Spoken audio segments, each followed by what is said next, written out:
14 অক্টোবৰ তাৰিখে ডিব্ৰুগড় হনুমানবক্স সুৰজমল কানৈ মহাবিদ্যালয়ত ৰাষ্ট্ৰীয় উচ্চতৰ শিক্ষা অভিযান আৰু প্ৰধানমন্ত্ৰী উচ্চতৰ শিক্ষা অভিযানৰ পৃষ্ঠপোষকতা তথা গুৱাহাটী বিশ্ববিদ্যালয়ৰ মালব্য মিছন শিক্ষক প্ৰশিক্ষণ কেন্দ্ৰৰ সহযোগত এখন দুদিনীয়া কৰ্মশালাৰ আৰম্ভ হয়। 14 পৰা 15 অক্টোবৰলৈ হ'বলগীয়া মহাবিদ্যালয় তথা বিশ্ববিদ্যালয়ৰ শিক্ষক আৰু গৱেষক ছাত্ৰ-ছাত্ৰীৰ বাবে আয়োজিত কৰ্মশালাখনৰ প্ৰধান বিষয় হ'ল mentoring cutting edge research in the light off NEP 2020। অনুষ্ঠানটোৰ আৰম্ভণিতে মহাবিদ্যালয়খনৰ অধ্যক্ষ ডক্টৰ শশীকান্ত শইকীয়াই সকলো অংশগ্ৰহণকাৰী তথা উপস্থিতসকলৰ প্ৰতি সম্ভাষণ জনাই আদৰণি ভাষণ প্ৰদান কৰে। 100ৰো অধিক শিক্ষক তথা গৱেষকে অংশগ্ৰহণ কৰা কৰ্মশালাখনৰ উদ্বোধন কৰি ডিব্ৰুগড় বিশ্ববিদ্যালয়ৰ জীৱ বিজ্ঞান বিভাগৰ অৱসৰপ্ৰাপ্ত প্ৰাধ্যাপক ডক্টৰ প্ৰদীপ কুমাৰ বৰুৱাই এনে তত্ত্বগধুৰ উদ্বোধনী বক্তৃতা আগবঢ়াই তেখেতে কয় যে সকলো শিক্ষকৰ লগতে বিশেষকৈ নৱনিযুক্তসকলে এনে কৰ্মশালাত অংশগ্ৰহণেৰে উপকৃত হ'ব আৰু বিভিন্ন ধৰণৰ গৱেষণামূলক কাম-কাজত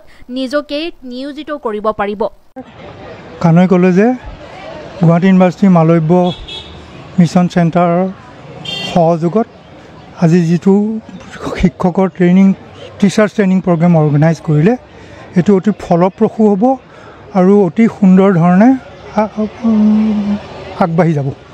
আদৰণীয় অনুষ্ঠানটোত উপস্থিত থাকি মহাবিদ্যালয়খনৰ উপাধ্যক্ষ ডক্টৰ পাৰ্থ গাংগুলী আৰু MMTTCৰ অধ্যাপিকা তথা কৰ্মশালাখনৰ এজন সমন্বয়ক হিচাপে উপস্থিত থাকি ডক্টৰ তবছুম ৰিজভিয়ে কৰ্মশালাখনৰ বিষয়ত তেওঁলোকৰ মন্তব্য আগবঢ়ায়। কৰ্মশালাখনৰ প্ৰথম দিনটোত ক্ৰমে ডিব্ৰুগড় বিশ্ববিদ্যালয়ৰ ৰসায়ন বিজ্ঞান বিভাগৰ প্ৰাধ্যাপক ডক্টৰ পংকজ দাস, তেজপুৰ বিশ্ববিদ্যালয়ৰ কম্পিউটাৰ ছায়েন্স আৰু ইঞ্জিনিয়াৰিং বিভাগৰ সহকাৰী অধ্যাপক ডক্টৰ নৱজ্যোতি মেধি, ডিব্ৰুগড় বিশ্ববিদ্যালয়ৰ পদাৰ্থ বিজ্ঞান বিভাগৰ সহযোগী অধ্যাপক ডক্টৰ গৌৰীশংকৰ দাস আৰু ডিব্ৰুগড় বিশ্ববিদ্যালয়ৰ ইতিহাস বিভাগৰ প্ৰাধ্যাপক ডক্টৰ চন্দন কুমাৰ শৰ্মাই সমল ব্যক্তি হিচাপে উপস্থিত থাকি বিভিন্ন বিষয়ৰ ওপৰত তত্ত্বগধুৰ আলোচনা আগবঢ়ায়। কৰ্মশালাখনৰ দ্বিতীয় দিনা সমল ব্যক্তি হিচাপে উপস্থিত থাকিব ক্ৰমে তেজপুৰ বিশ্ববিদ্যালয়ৰ ইংৰাজী আৰু ফৰেইন লেংগুৱেজেছ বিভাগৰ সহকাৰী অধ্যাপক doctor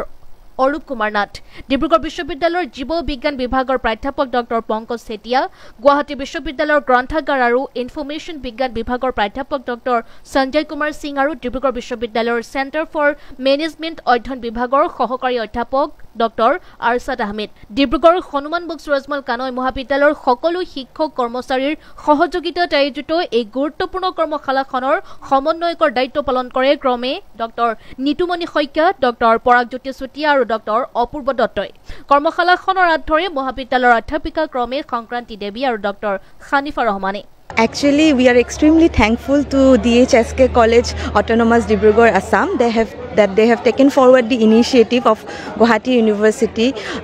to organize this 2-day mentoring cutting edge research program that has been sponsored by RUSA Assam. So we are looking forward that the participants will have a great experience because this program is mainly for their research advancement and also to deal with the emerging challenges that the faculty members of higher education institution they generally feel while doing their research.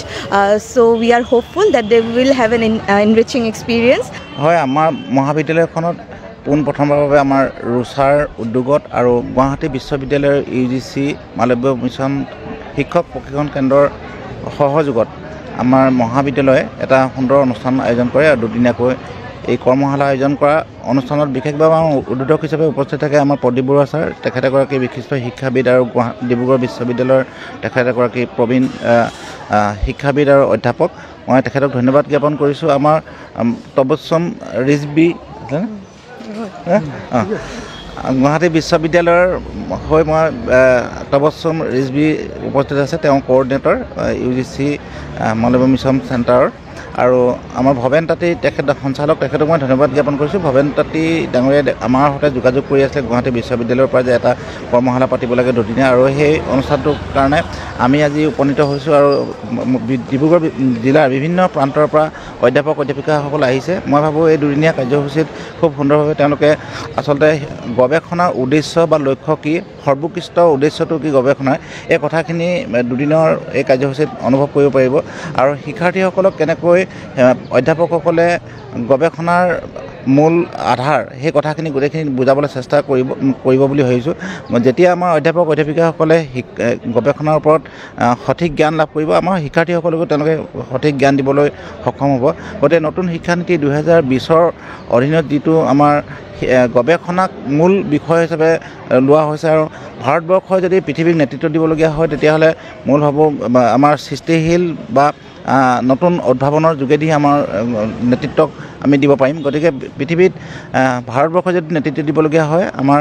নতুন উদ্ভাৱন লাগিব আৰু নতুন উদ্ভাৱনৰ কাৰণে আমাৰ গৱেষণা লাগিব আৰু গৱেষণা আমাৰ ছাত্ৰসকলে কেনেকৈ আগুৱাই নিব পাৰে আমাৰ সেইখিনি শিক্ষকসকলে দিহা পৰামৰ্শ দিব বা মেণ্টৰ কৰিব গতিকে মূল বিষয়টো এইটোৱে যে আমি গৱেষণাক আমি মূল বিষয় হিচাপে যেতিয়া সমাজখনে ল'ম তেতিয়া সেই সমাজখন কেতিয়াও স্থবিৰ নহয় আগুৱাই যাব প্ৰগতি পথত আগুৱাই যাব গতিকে এই দুদিনীয়া কৰ্মশালাত মই ভাবোঁ এই কথাখিনি খুব সুন্দৰভাৱে আমাৰ সমল ব্যক্তিসকলে